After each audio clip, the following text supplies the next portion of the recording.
A game of locks and paint, the battle for Fairview Meadows. The moment I saw the Fairview Meadows Homeowners Association newsletter, with its bold blue headline screaming mandatory EV charger inspection, I knew trouble was brewing.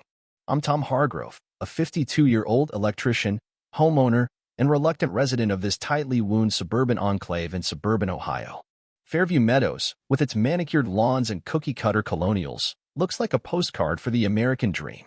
But beneath the surface, it's a battleground for petty power plays, and nobody wields that power like Cynthia Reynolds, our HOA president and self-appointed guardian of neighborhood perfection. I've lived here for a decade, long enough to know the HOA is supposed to keep property values high. In reality, it's a stage for middle-aged control freaks like Cynthia to flex their authority. I drive an electric pickup, a practical choice for hauling tools to job sites. 2 years ago, I installed a level 2 charger on the side of my house, fully permitted, city-approved, and tucked discreetly behind a row of azaleas. I checked the HOA bylaws 3 times and even had the city inspector sign off before I touched a drill. But that didn't stop Cynthia from firing off 4 violation notices in a month, claiming my charger clashed with the street's aesthetic cohesion. It's behind a bush, for heaven's sake. Last Thursday, I pulled into my driveway after a long day wiring a new office downtown. I walked over to plug in my truck, only to freeze mid-step. A shiny padlock was snapped through the charger's connector, and the cord was zip-tied to the wall. Cynthia had locked at me own property, on my own land. My blood boiled, but I didn't charge over to her house right away. I've dealt with her type before. You don't win by shouting. You win by thinking 2 steps ahead.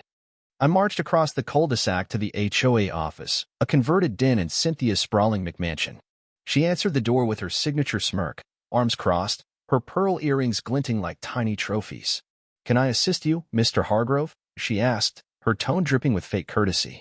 "You locked my charger," I said, keeping my voice steady. "I secured an unapproved installation that poses a safety hazard," she replied, tilting her head. "Until the HOA completes its review, it remains off-limits. You should have waited for our approval." "I have city approval. I sent you the permits weeks ago." "Our standards are stricter," she said, her eyes gleaming with satisfaction. I filed a formal complaint that night, but I knew the score. Cynthia ran the HOA like her personal fiefdom. Her sister, her best friend, and her tennis coach sat on the board. Every vote was 4-1, always in her favor. I wasn't going to wait for their kangaroo court to rule against me. Instead, I got creative. I couldn't remove her padlock without risking a fine, or worst, probably call it vandalism. But as an electrician, I had other options. I opened the charger's connector box and installed a pressure switch behind the plug, wired to a small air canister filled with non-toxic, washable red paint. It was harmless, but guaranteed to make a scene. The setup took me 3 hours in my garage, tools spread across the workbench, the hum of classic rock keeping me focused. I sealed it up, tested the circuit, and went to bed with a grin. I figured Cynthia would take a day or 2 to mess with it again. She didn't even wait 24 hours. Friday morning, I was sipping coffee in my kitchen when I saw her striding across my lawn, keys jangling, her navy blazer as crisp as her attitude. She knelt by the charger, unlocked the padlock, and yanked the plug. FSSSHK. A geyser of red paint exploded, coating her face, blazer, and pristine white blouse. She screamed, stumbled back, and flailed like a cartoon villain hit by a pie. Red dripped from her chin, staining her designer flats. I opened the garage door and leaned against the frame. "You know, Cynthia, the HOA might want to rethink its trespassing policy. That looked messy. You sabotaged it," she sputtered, wiping paint from her eyes. "Nope," I said calmly. "I modified it for private use. You trespassed and tampered. Big difference."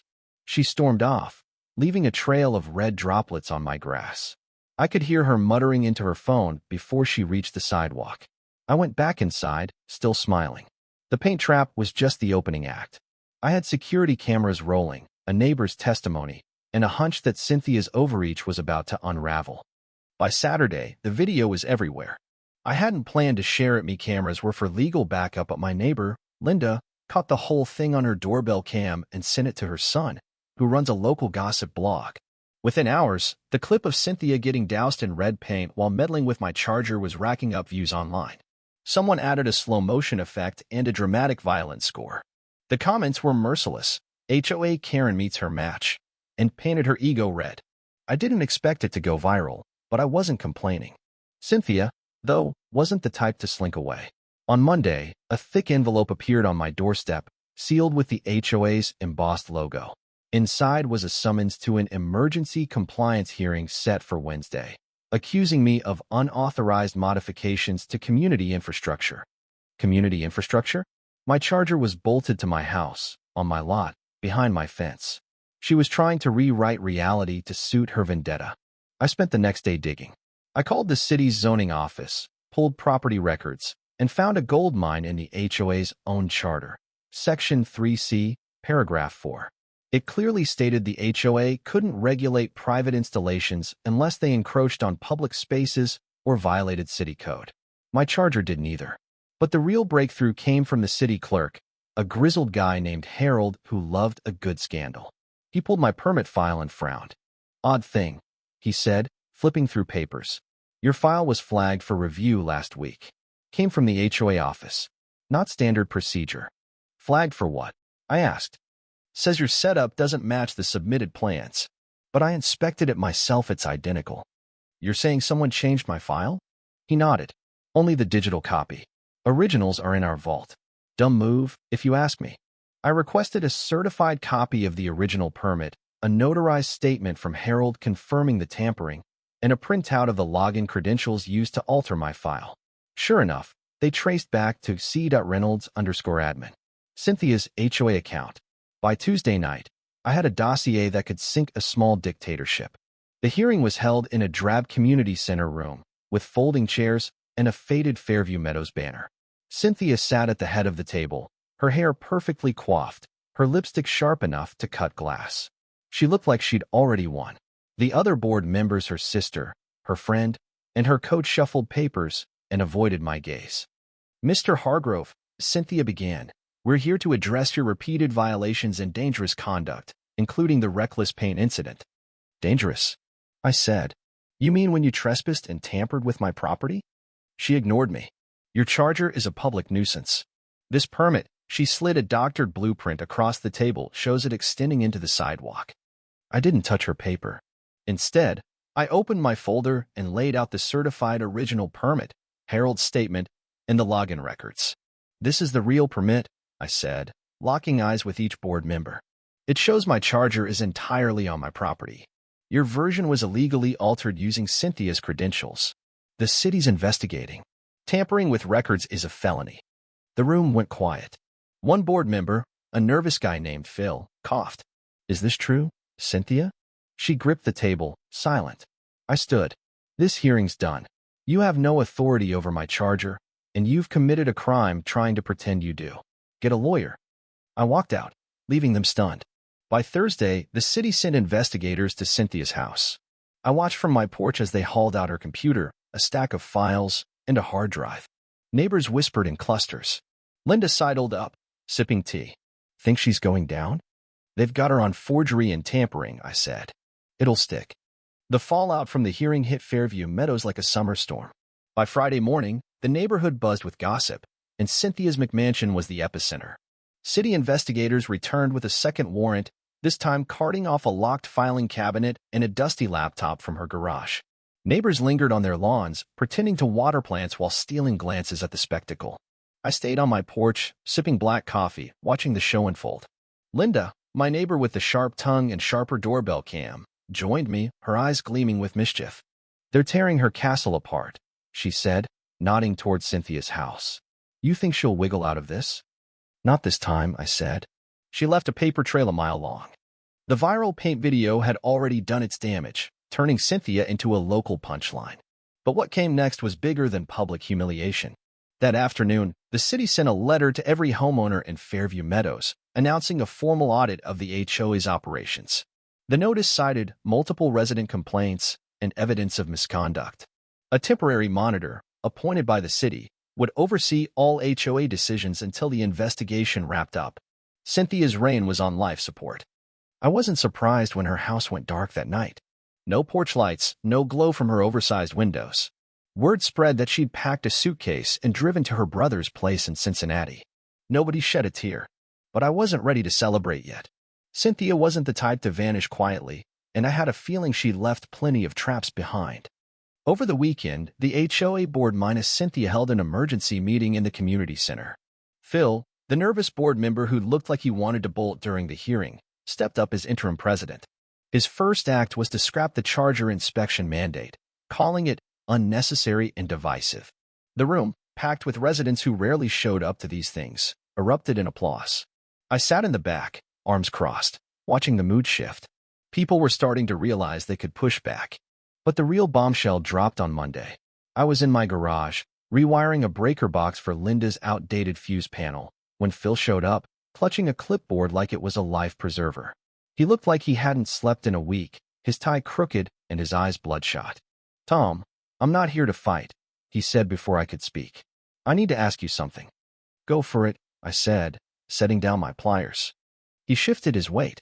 "You know anything about a missing escrow fund?" I raised an eyebrow. "Why would I?" "Because the city monitor froze all our accounts. There's over $80,000 unaccounted for. And when we tried to pull the last 5 years of expense reports, the files were gone. You ever see Cynthia with, I don't know, an external drive or anything?" I snorted. "I saw her with an ego the size of Cleveland. That's about it."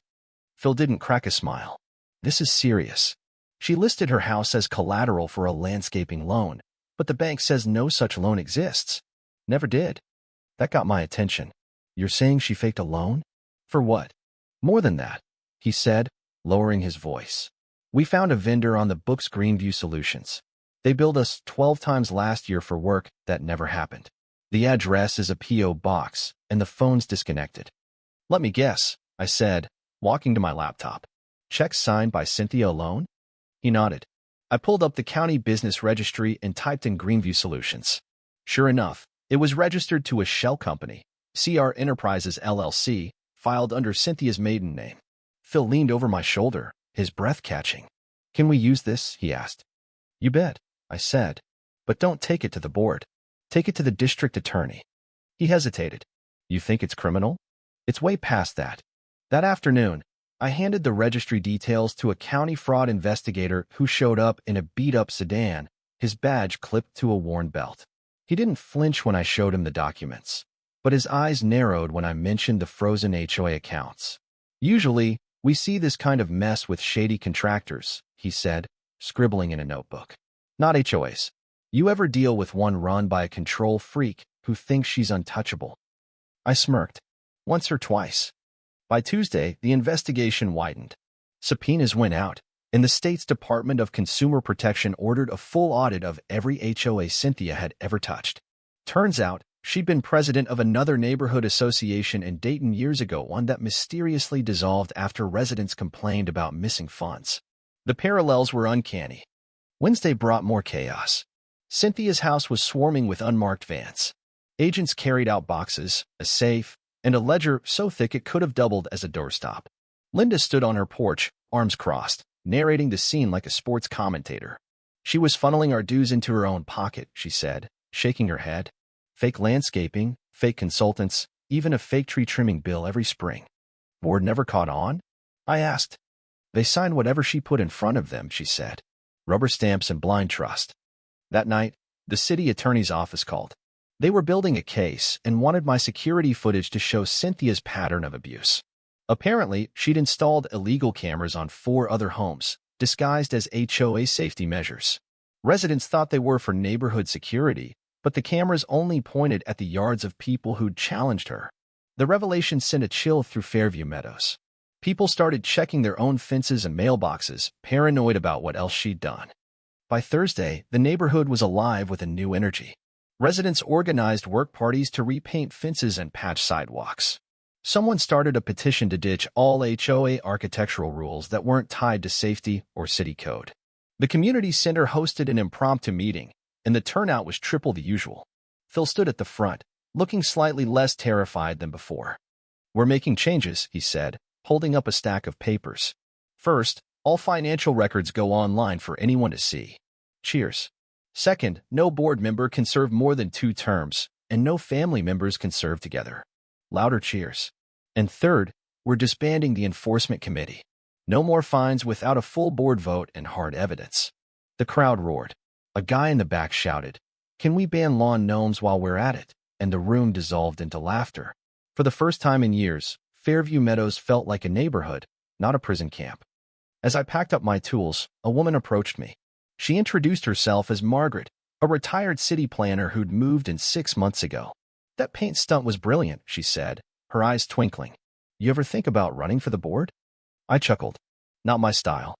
"You've done more for this place than the last 3 boards combined," she said. "Think about it." I brushed it off, but later that week, something shifted. I caught a teenager trying to mess with my charger, probably thinking it was funny after the viral video. Before I could say anything, Linda's husband, Greg, sprinted out, phone in hand, yelling that he'd already called the cops. Other neighbors appeared, not to gawk, but to help. The kid bolted, and someone shouted, "We look out for each other now." That's when it hit me.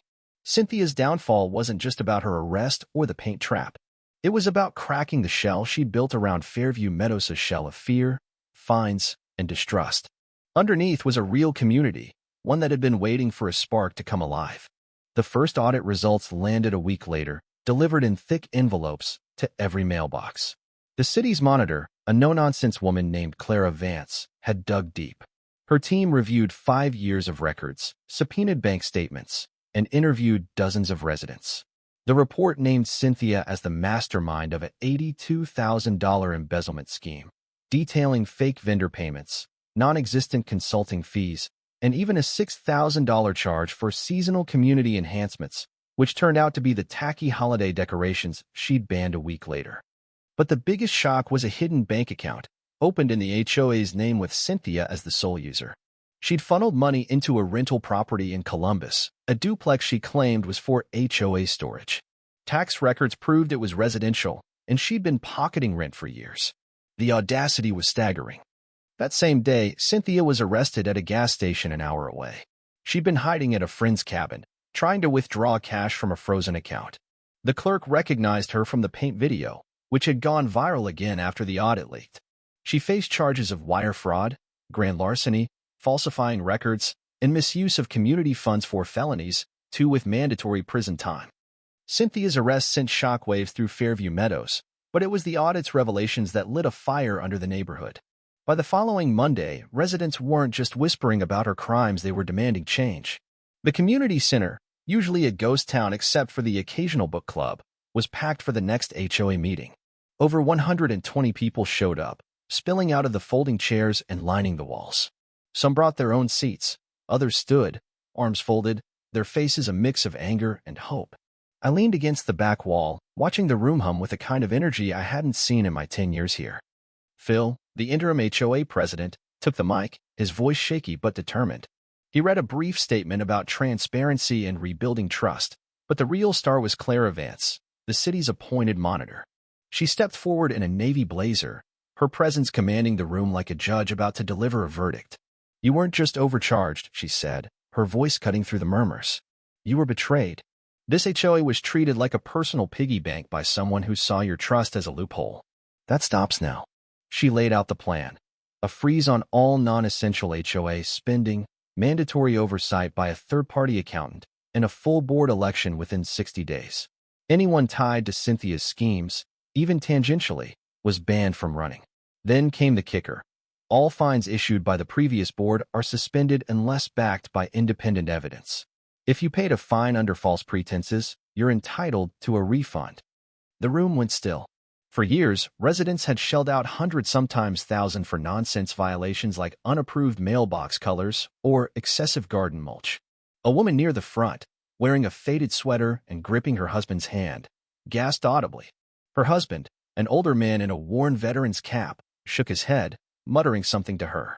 Later, I learned they'd paid $1,200 in fines for a shed Cynthia claimed was too reflective. It wasn't. As people filed out, Margaret, the retired city planner, caught me by the door. "You need to run for the board," she said, skipping pleasantries. "This place needs you." I laughed. "I'm not a politician, Margaret." "Good," she said, her eyes sharp. "We don't need politicians. We need people who fix things." Her words stuck with me, but I wasn't convinced. I went back to my garage, where I was upgrading a neighbor's electrical panel. As I worked, people stopped by, some with coffee, others with questions about their own wiring. One guy, a retiree named Carl, just needed to borrow a wrench. It wasn't about my charger anymore. That was just the spark. Cynthia's downfall had exposed the cracks in Fairview Meadows, and now people were ready to rebuild. The next day, I got a call from the district attorney's office. They were finalizing charges against Cynthia and wanted my footage to bolster their case. Beyond the paint incident, they'd uncovered more of her dirty tricks: illegal cameras, forged documents, and even a fake consulting fee she'd paid herself for community outreach. The DA also mentioned another bombshell. Cynthia had tried to sell the duplex she'd bought with HOA funds, but the deal fell through when the buyer discovered the property's shady history. Her empire was collapsing faster than a bad sitcom. By Wednesday, Fairview Meadows was in full transformation mode. Residents organized cleanup crews to fix potholes and repaint faded street signs. Someone set up a neighborhood watch, not to spy like Cynthia's fake cameras, but to keep an eye out for actual trouble. A petition to abolish all non-safety HOA rules gained 200 signatures in 48 hours. The mood was electric, like a town shaking off a long fever. But not everyone was on board. A small group of Cynthia loyalists, mostly her tennis club friends, started spreading rumors that the audit was a witch hunt and that I'd framed her with the paint trap. They even tried to rally support for her at a coffee shop meetup, but only 6 people showed up and 2 left early. Still, their noise reminded me that change doesn't come without pushback. I upgraded the security on my charger, swapping the paint canister for a louder alarm, just in case her cronies got bold. Thursday brought another surprise. I was in my driveway, troubleshooting a neighbor's faulty outdoor lights, when Phil pulled up in his SUV, looking even more frazzled than before. "Tom, we found something else," he said, clutching a manila folder. "You got a minute?"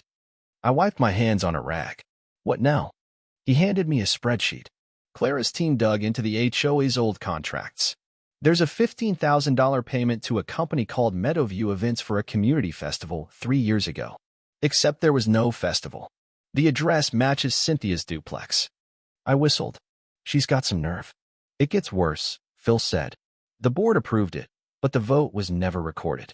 We think she forged the minutes." I handed the folder back. "Take it to Clara. She'll know what to do."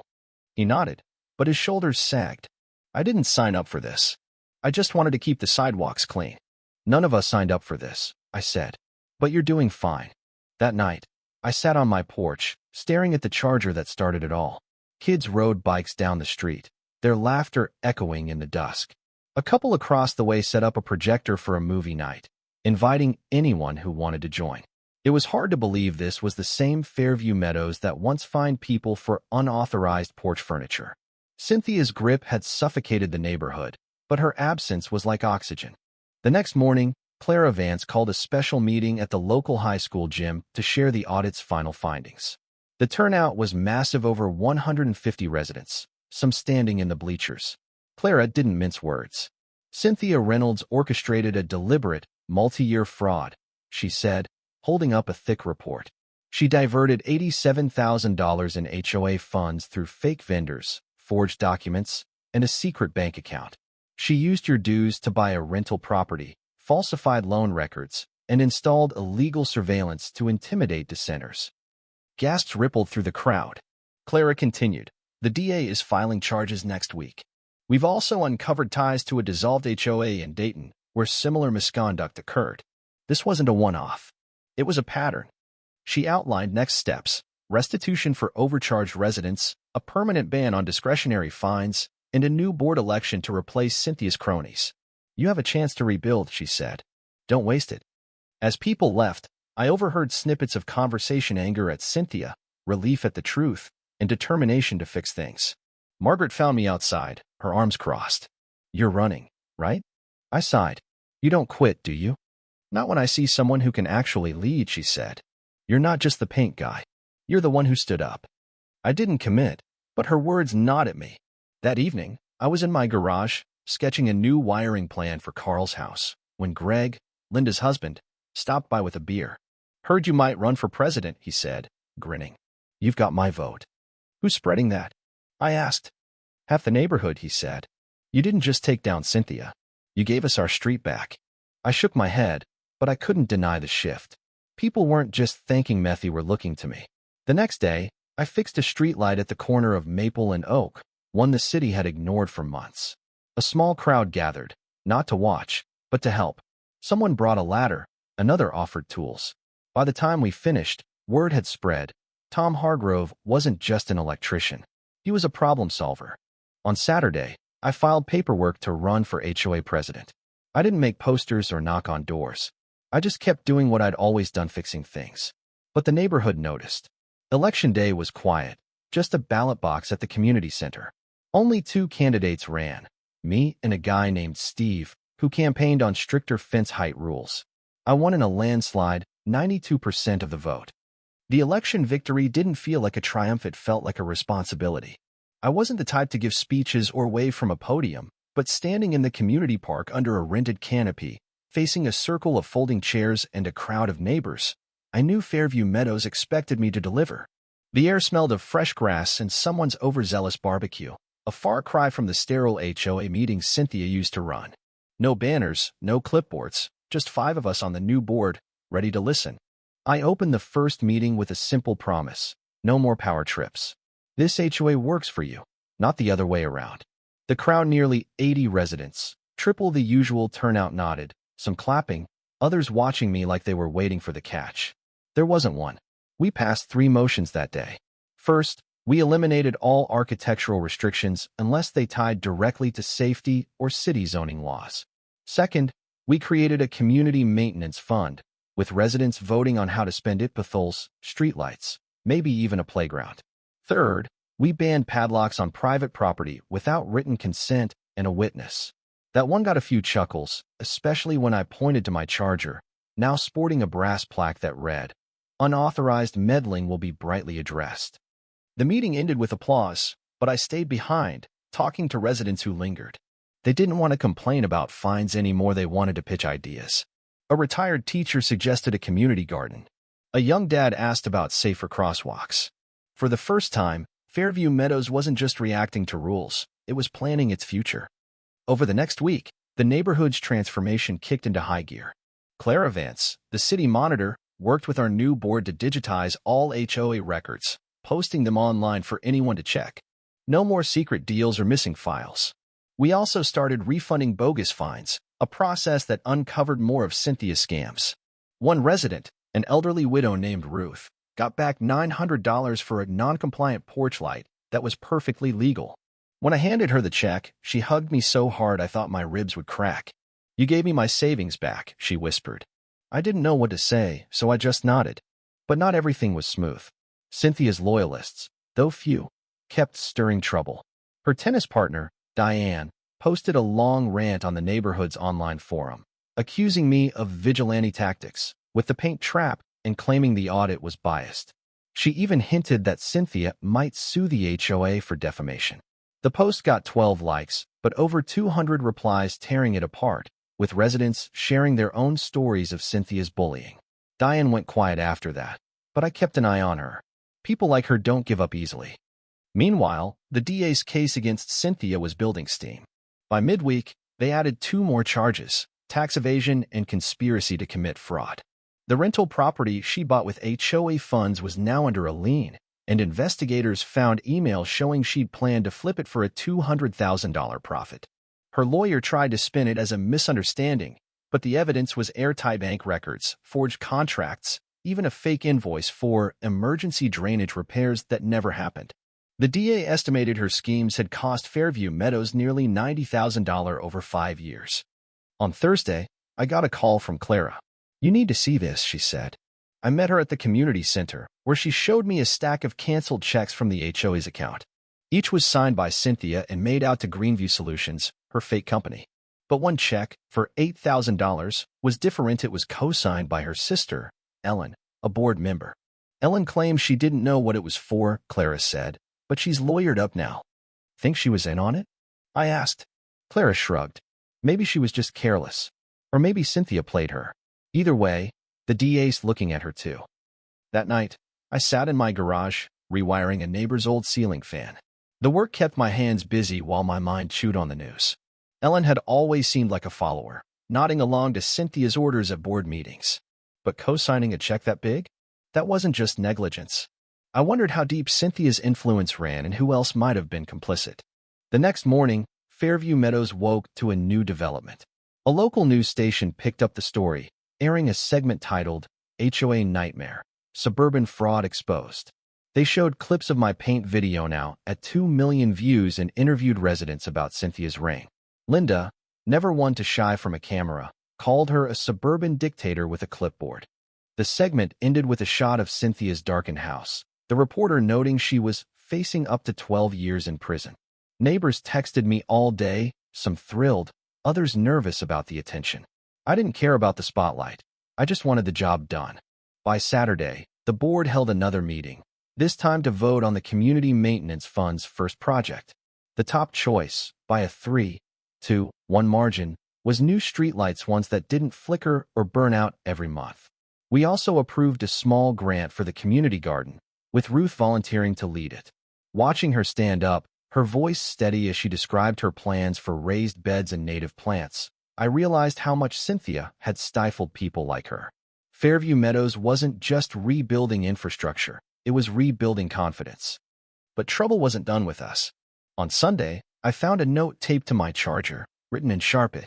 "You'll regret this." No signature, but the handwriting matched Diane's from her forum posts. I didn't confront her, I installed another camera instead, this one with night vision.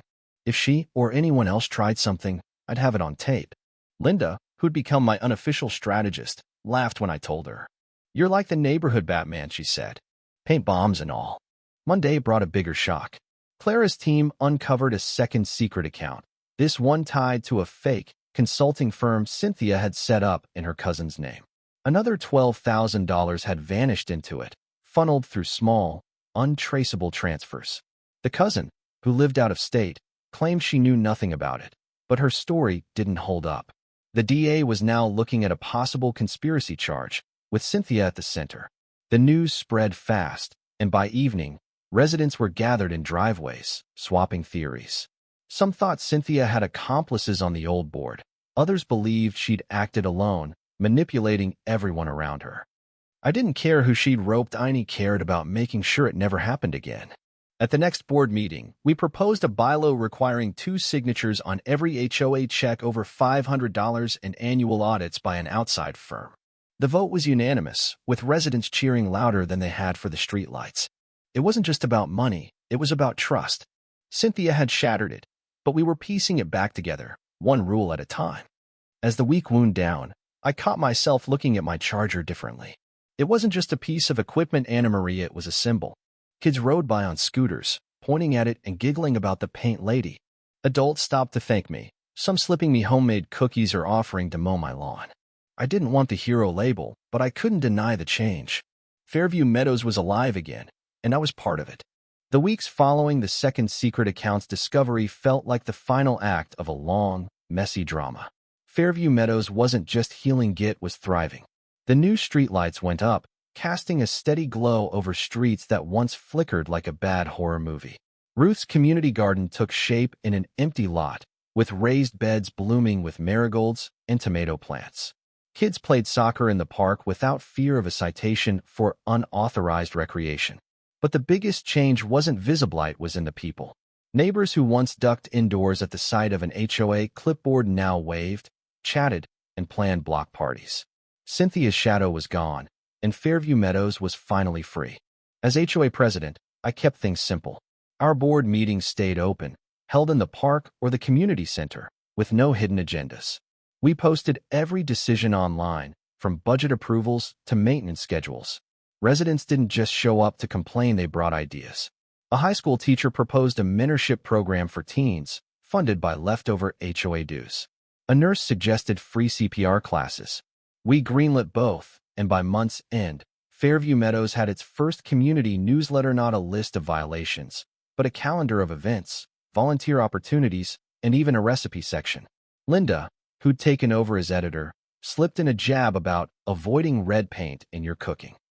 Cynthia's legal troubles, meanwhile, were piling up.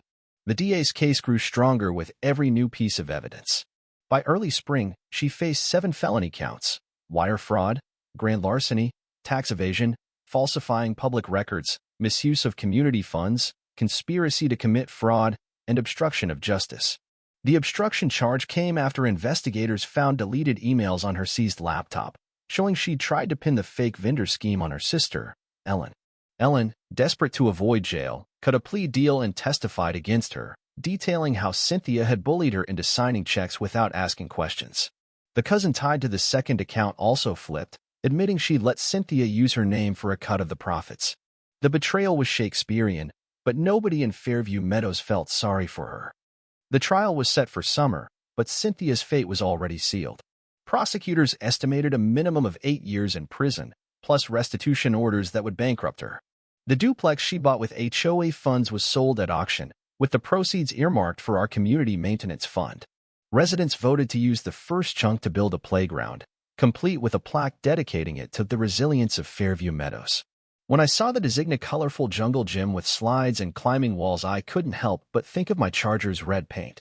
Sometimes, a little color changes everything. Not everyone was ready to move on, though. Diane, Cynthia's tennis partner, kept stirring the pot, whispering to anyone who'd listened that I'd weaponized the HOA against her friend. She even tried to organize a recall election to oust me, but the petition fizzled with only 15 signatures. Most residents saw through her. She was clinging to a sinking ship. Still, I didn't ignore her. When my new camera caught her lurking near my Charger one night, I sent the footage to Clara, who issued a formal warning. Diane backed off, and last I heard, she was putting her house on the market. Good riddance. The neighborhood's transformation wasn't without hiccups. Some residents, burned by years of Cynthia's fines, were skeptical of any HOA, even ours.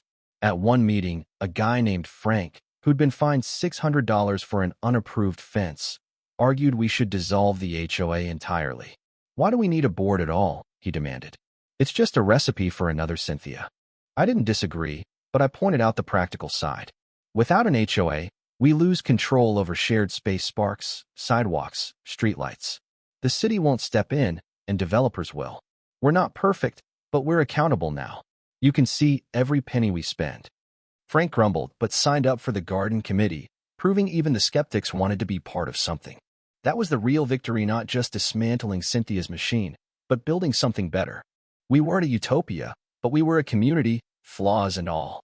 By late spring, Fairview Meadows felt like a different place. Movie nights became a weekly tradition, with families spreading blankets in driveways to watch old comedies or superhero flicks. The mentorship program launched, pairing teens with local tradespeople, including me. I taught a kid named Jake how to wire a circuit breaker, and he grinned like he'd cracked a secret code. Ruth's Garden hosted its first harvest party, with tables groaning under homemade pies and grilled corn. I brought a six-pack of soda and ended up staying till midnight, laughing with neighbors I'd barely known a year ago. The final piece of Cynthia's saga came in June, when the DA called to confirm her plea. Facing overwhelming evidence, she'd agreed to 6 years in prison, full restitution, and a lifetime ban from any HOA or nonprofit board. The news spread fast, and that evening, the neighborhood threw an impromptu barbecue not to celebrate her downfall, but to mark our new beginning. As I flipped burgers on a borrowed grill, Margaret handed me a lemonade. "You did it," she said, clinking her glass against mine. "We did it," I corrected. "I just threw the first punch." She laughed, and a colorful one. Looking out over the park, I saw kids chasing fireflies, adults swapping stories, and a community that had found its voice. My Charger, still standing proudly behind its azaleas, was no longer a battleground.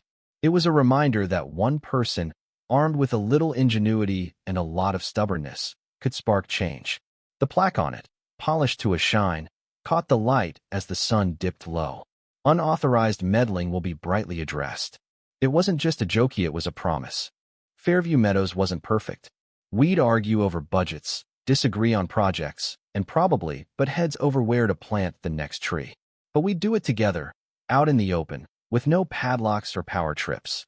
The HOA wasn't a weapon anymore. It was a tool, and for the first time, it was in the right hands, ours. As the barbecue wound down, I sat on a bench, watching the last of the fireflies. Linda plopped down beside me, her plate piled with potato salad. "You think it's really over?" she asked. "Cynthia's done," I said. "The rest is up to us." She nodded, then grinned. "Better keep that paint canister handy, just in case." I chuckled. only if someone asks for it.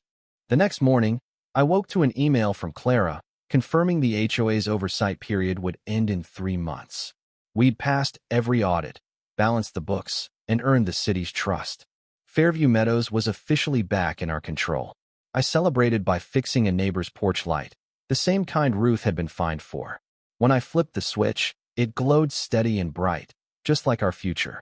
Thank you for following the story of Fairview Meadows and Tom's battle against injustice. What did you think of Tom's approach, especially his paint trap?